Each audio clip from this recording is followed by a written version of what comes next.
அதான் ஒரு விஷயம், ரொம்ப கலக்கமாய் ஒரு குடும்பம் வந்தாங்க. ரொம்ப வருத்தமாக இருந்துச்சு.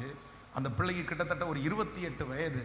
அந்த 28 வயசுல அந்த பிள்ளை என்கிட்ட சொல்லி ஜெபம் பண்ணும்போது ஒரு வார்த்தை சொல்லி ஜெபம் பண்ணா, பாஸ்டர், என்னுடைய 28 வயசுல இதுவரைக்கும் ஒருத்தர் கூட என்ன பொண்ணுன்னு ஒன்று கேட்கவே இல்லை, பொண்ணு கேட்கவே இல்லை. இது 28 வயசு ஆக போது எனக்கு. இன்னும் எத்தனை காலம் எங்கள் அம்மா உயிரோடு இருப்பாங்கன்னு தெரியாது. யாருமே இதுவரைக்கும் எனக்கு ஒரு பயோடேட்டா கொடுங்க, இல்லை உங்களை பிள்ளைய பார்த்துருக்குறேன் அந்த மாதிரி சொல்லவே இல்லை. எங்களுக்கு கொண்டு போய் சொல்றதுக்கும் யாரும் இல்லை, எங்களுக்கு அந்த மாதிரி கேட்கறதுக்கும் யாரும் இல்லை. எனக்கு பயமா இருக்குது, இனி அப்படி கேட்காமலே போயிடுவாங்களோ. நிறைய பேருடைய வாழ்க்கையில இந்த சத்தத்தை கேட்கிற யாரோ ஒருத்தர், என் பிள்ளைய அப்படிதான் பாஸ்டர், யாருமே இதுவரைக்கும் கேட்கவே கூட இல்லை.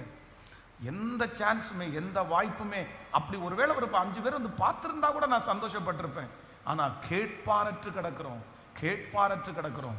வெறும் திருமண விஷயத்துல மட்டும் இல்ல, வேற ஏதோ ஒரு விஷயத்துல இவர்களை போல காத்திருந்து அவ்வளவு தெரிந்தும் அவ்வளவு படிச்சிருந்தோம் அவ்வளவு காரியத்தை பண்ணியும் இன்றைக்கு ஒருவேளை இந்த சத்தத்தை கேட்கிற பலர் எனக்கு இந்த மாதிரி ஒரு வாய்ப்பு கிடைச்சிருந்தா நான் பண்ணியிருப்பேன், கிடைக்கவே இல்லை. என் வாழ்க்கையில இந்த ஒரு வாய்ப்பு வரவே இல்லை, நான் அப்படியே இருக்கிறேன். ஆனா கர்த்தர் இன்று இந்த 57வது நாள் தீர்க்க தரிசனமாய் வாக்கு கொடுக்கிறார். அவர் இனி ஒரு சான்ஸை, இனி ஒரு வாய்ப்பை கர்த்தர் உங்களுக்கு உண்டு பண்ண போகிறார்.